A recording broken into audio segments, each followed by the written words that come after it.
Hello everyone and good evening. My name is Vivek Sharma and today we will be discussing about six major articles. First article में GST 2.0 के बारे में discuss करेंगे, than critical mineral recycling के बारे में we will be discussing, then reservation cap के बारे में, ग्रेफाइट स्पाईवेयर के बारे में बात करेंगे एंड मोजरोना के बारे में बात करेंगे लास्ट में। तो let's talk about GST reform. जैसे एक लॉन्ग ड्यू प्रॉब्लम हमारे सामने थी जीएसटी को लेके। सबसे पहले जीएसटी को समझते हैं। ये एक डेस्टिनेशन बेस्ड टैक्स है जहां पर आप क्या कर रहे हो, इनडायरेक्ट टैक्सेस को सब्ज्यूम कर रहे हो, एक साथ लेके आ रहे हो। गुड्स एंड सर्विसेज दोनों के ऊपर एप्लीकेबल है। यहाँ पर excise duty, service tax, VAT, octroi, इस सब को खत्म करके अब सिर्फ जीएसटी रह गया। इसमें दो चीजों को अमेंड किया गया था। आर्टिकल 246 ए को इंट्रोड्यूस किया गया था, जहां पर स्टेट और पार्लियामेंट को लेजिस्लेटिव पावर दी गई थी, कॉन्करेंट पावर दी गई थी जीएसटी को लेके। एंड आर्टिकल 279 के अंडर एक जीएसटी काउंसिल बनाई थी जिसमें हेड करते हैं इसको फाइनेंस मिनिस्टर, और इसमें 1/3 रिजर्वेशन मतलब मेंबर्स आते हैं सेंटर से एंड 2/3 मेंबर्स रहते हैं आपके स्टेट गवर्नमेंट से, जहां पर डिसीजन आपका 70% 75% मेजोरिटी से लिया जाता है। मतलब ये काउंसिल वो है जिसके बेसिस पे अभी ये चेंजेस आपको देखने को मिल रहे हैं। वैसे जीएसटी की बात अटल बिहारी वाजपेयी गवर्नमेंट के टाइम पे हुई थी, जहां पर उस समय असीम दास गुप्ता हमारे फाइनेंस मिनिस्टर हुआ करते थे, उन्होंने सबसे पहले इसे प्रपोज किया। देन 2004 आते आते इन्होंने केलकर कमेटी बनाई। केलकर कमेटी ने जीएसटी रिफॉर्म के लिए कहा कि इंडायरेक्ट टैक्सेस के अंदर चेंजेस आने चाहिए, जिसके बाद गवर्नमेंट खत्म होती है। 2006 में फाइनेंस मिनिस्टर बनते हैं पी चिदम्बरम। वो कहते हैं कि भाई मैं जीएसटी को 2010 तक लेके आऊंगा। 2011 में वो एक लेके आते, बिल लेके आते, बट बिल पार्लियामेंट में पास नहीं हो पाता। देन मोदी गवर्नमेंट आती है 2014 में, और 16 में बिल लेके आते हैं एंड बिल पास हो जाता है 16 में। एंड 16 में जैसे ही बिल पास होता है 2017 में यहाँ पर जीएसटी आपका अप्लाई हो जाता है। मतलब 14 में बिल आया, 16 में पास हुआ, 17 में इंप्लीमेंट हुआ। अब यहाँ पे इस बिल के अंदर सेकंड जनरेशन रिफॉर्म लेके आए, बिकॉज इसके साथ कुछ प्रॉब्लम्स थी। प्रॉब्लम क्या थी? मल्टीपल स्लैब थी, 0, 5%, 12%, 18, 28 प्लस सेस भी लगता था। इन्वर्टेड ड्यूटी स्ट्रक्चर की एक प्रॉब्लम थी। जैसे फॉर एग्जांपल आपकी इनपुट कॉस्ट पे कम टैक्स लग रहा है, आउटपुट पे ज्यादा लग रहा है, लाइक 18%, तो बीच में 13% का गैप है, इसको कैसे फुलफिल करोगे? तो भाई ब्लॉक हो जाती थी वर्किंग कैपिटल कई लोगों की। कई बार कॉमन लोगों के ऊपर बहुत ज्यादा बर्डन होता था, सोप, टूथपेस्ट, आपके फूड आइटम के ऊपर बहुत ज्यादा हैवी टैक्स था। अब ये रिफॉर्म जो आए हैं, इससे कंजम्पशन बूस्ट होगी, ईज ऑफ डूइंग बिजनेस कहीं ना कहीं बूस्ट होगा एंड रेवेन्यू आपका और बेटर होगा। अब कैसे होगा इसको समझो। देखो कई सेगमेंट है, जैसे हेल्थ इंश्योरेंस इसमें और लाइफ इंश्योरेंस में 0% जीएसटी कर दिए।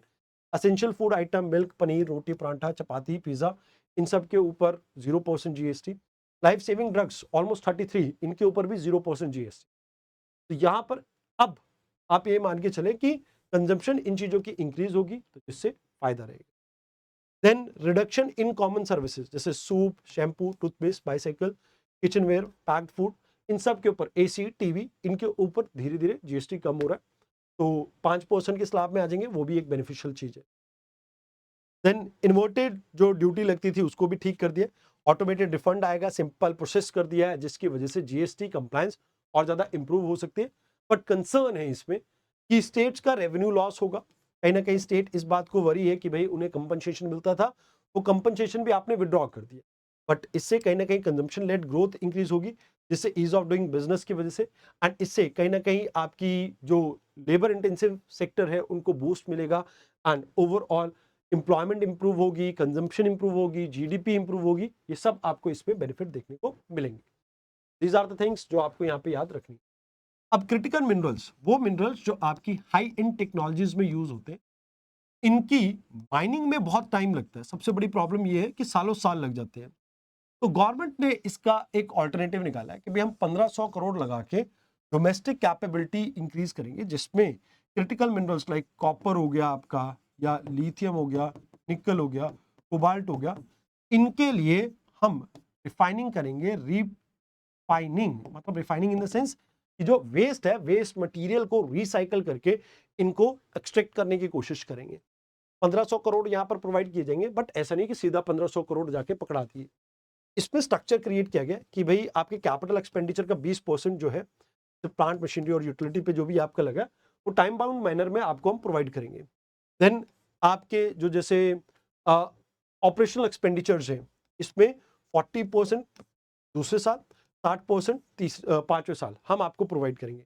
अगर आपकी लाइक कोई बड़ी कंपनी है तो 50% की सीलिंग है, छोटी कंपनी 50 करोड़ की सीलिंग है, छोटी कंपनी है तो 25% की सीलिंग है यहाँ पे। तो यहाँ पर हम कोशिश ये कर रहे हैं कि रिसाइकल प्रमोट कर सके, ज्यादातर रिसाइकलिंग इनफॉर्मल सेक्टर में होती है तो उसको फॉर्मलाइज कर सके, और स्पेशल फोकस है यहाँ पर ई वेस्ट के ऊपर, लिथियम आयन बैटरीज के ऊपर, एंड जो कैटलिस्ट यूज किया जाता है आपके इलेक्ट्रोलाइजर्स एंड बाकी जगह पर उनके ऊपर।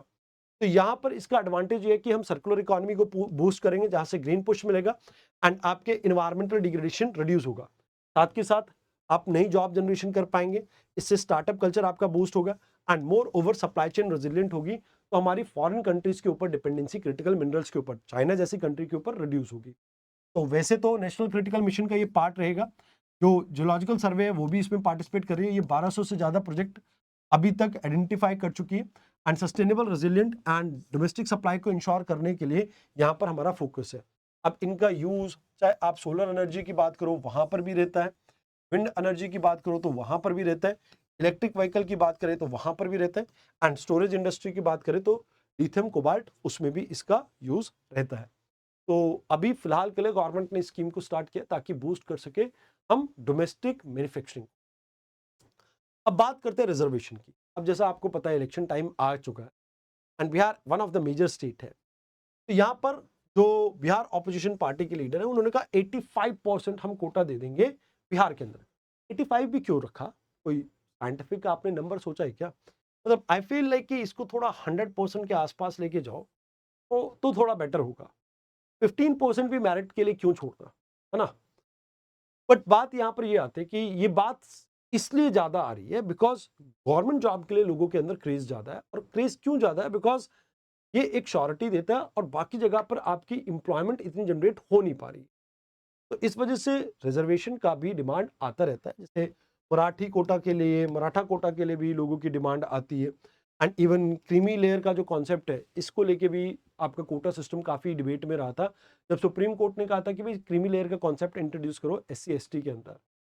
तो अभी फिलहाल अगर हम कॉन्स्टिट्यूशनल प्रोविजंस की बात करें, आर्टिकल 15 डिस्क्रिमिनेशन को रोकता है race, caste, sex, religion, place of birth के नाम पे।